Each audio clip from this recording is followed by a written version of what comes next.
Buying a whetstone for the first time or buying a set of whetstones for the first time can be a daunting experience. There's a lot of conflicting information out there on exactly what tools you need and, for that matter, what exactly these tools actually do. So in today's video, we're going to talk about the different sharpening accessories that we carry, the different grits of whetstones that we carry, and then we're going to talk about the different sets of whetstones that we carry and why one might be better for you than some of the others. So without further ado, stay tuned. A quick word from my sponsors, and then we're going to talk about that.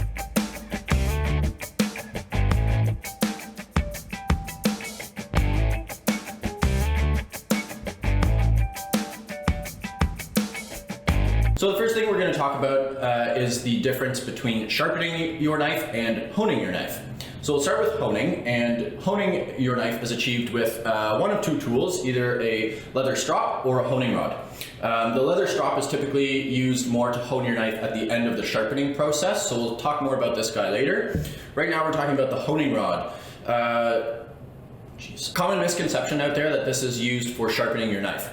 The distinction between honing one's knife and sharpening the knife is the removal or the lack of removal of material from your knife. So a honing rod simply realigns an existing edge, making it feel sharp again. As we cut with our knife, the edge is going to roll over one side or the other, causing the knife to feel dull, and realigning it with a tool like this is going to make it feel sharp again.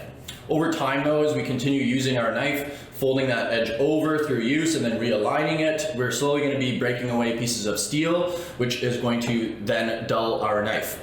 You'll know it's time to sharpen your knife by removing material from your knife when the honing rod is no longer effective. You can hone a dull knife for as long as you want, but because you're not removing any material and creating a new edge, you're not going to get it sharp again. That is where the whetstones come into play. Whetstones can be found in a number of different grits, but typically when sharpening, it's ideal to have a coarse grit, a medium grit, and a fine grit stone. So a coarse grit stone is typically going to be found in the range of as low as 140 grit, all the way up to, I would say the cutoff is going to be around 400 or 500 grit. These stones are, as the name implies, quite coarse, and they're going to remove material from your knife very quickly. So they are a very good tool to have if your knives are very, very dull and they require you to remove a lot of material to create a new edge. Once you've finished creating your new edge on a low grit stone though, the edge that you achieve is going to feel slightly toothy and sort of serrated, and it's not going to give you that really effortless cutting feel that I'm sure we're all after from sharpening our knives. So that is why we need to move through a progression of subsequently finer and finer stones. A medium grit stone is going to be in the range of 800 to, I would say, 2000 would be the cutoff for a medium grit stone. Some people may take exception to that, but we typically use a 1000 grit stone for our medium grit. These 1000 grit stones are the most versatile of all the stones. You can apply heavier hand pressure to create a new edge with them, and then you can lighten up on your hand pressure to get a nice polish on your edge as well. So if you're looking for just one stone to pick up and then build off of that stone, the 1000 grit is the way to go. Finally, we've got our fine grit stones, and these are going to range anywhere from like 2500 upwards to, I've seen them as fine as like 60,000. I think that's a little bit over the top. In our shop, we have a stone that ranges up to 8,000.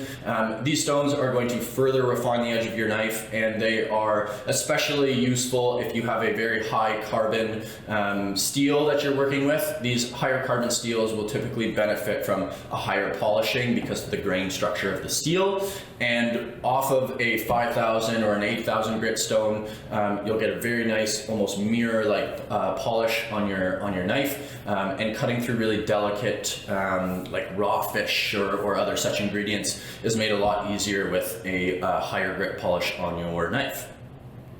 Finally, we're going to talk about flattening. So over time, as we use our stones to sharpen, we're going to not only be removing material from our knife, but also from our stone. If you've watched our knife sharpening video, which we will link somewhere around here, you know that keeping a consistent angle while sharpening is super duper important. You are going to have a very difficult time maintaining a consistent angle if your stone is not flat. So it's very important to have a tool that will flatten your stones. We have tools, two such tools here at the shop, one being an Atoma diamond plate and one being a Naniwa truing stone. The truing stone, being the more affordable of the two options, is very effective at maintaining a flat stone, but is not super effective at fixing already dished out stones. That's because this tool is made from the same material that the stone is made from, and if you try to fix a very dished out stone with one of these guys, it itself will become all warped, and it's very difficult to make a flat thing with two not flat things. The Atoma diamond plate is the primo version. You definitely pay for it, but it is definitely the better product. It will always be flat. So because it's a metal plate with diamonds in it, it will never dish out. So these guys are effective at maintaining a flat stone, but they are also super effective at fixing a dished out stone. They are also an effective repairing tool. So if you have a giant chip out of your knife or you need to fix the tip of your knife, a diamond plate will help you very quickly remove material from your knife and reshape your blade. The one downfall to using a diamond plate as a sharpening tool is that you will pull the diamonds out of the stone, which will make it less effective for flattening. But when you're in a bind, it can be a really handy tool to have. Finally, we're going to talk about the three tiers of sharpening sets that we carry here at the shop. There is the beginner set, which includes the Naniwa truing stone, the Suihiro combination stone with a 1000 and 6000 grit side. So you've got a medium grit and a high grit stone here. Comes with this little rubber foot that keeps it from sliding around. Also included is a leather strop.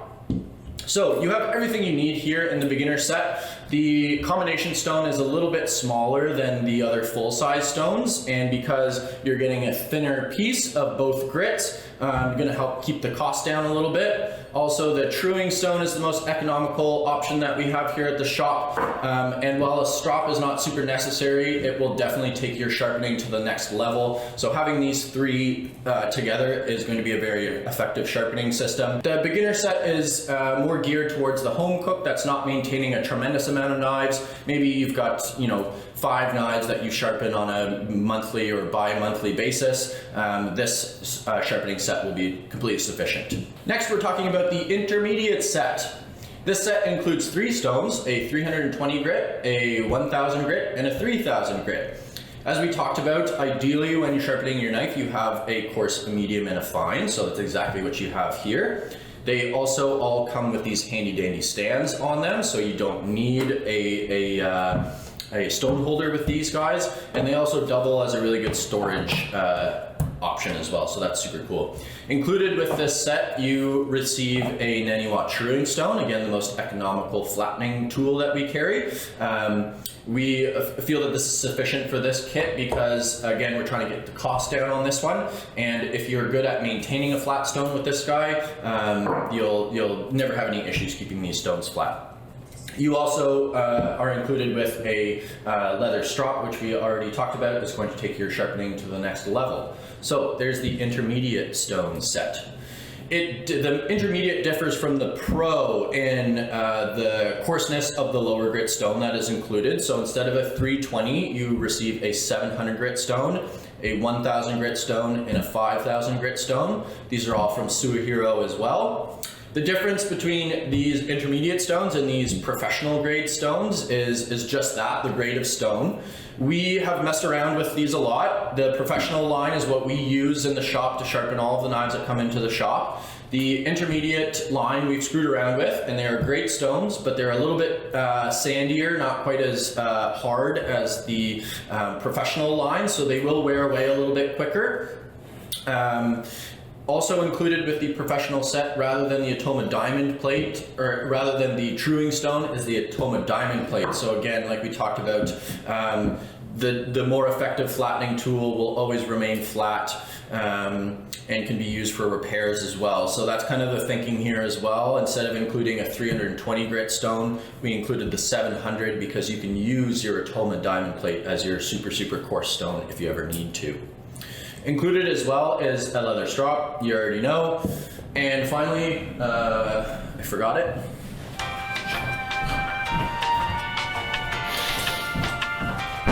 And finally, because the professional grade stones do not come included with a stand, we are going to throw in a Naniwa stone holder as well. These guys are great, gets your stone up off the surface you're working on, gives you a little bit more knuckle clearance, and keeps the stones from sliding around as well.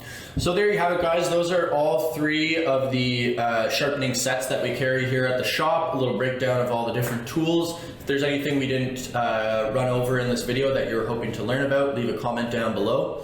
If you enjoyed this video, subscribe for more knife related content, and until the next video, stay sharp.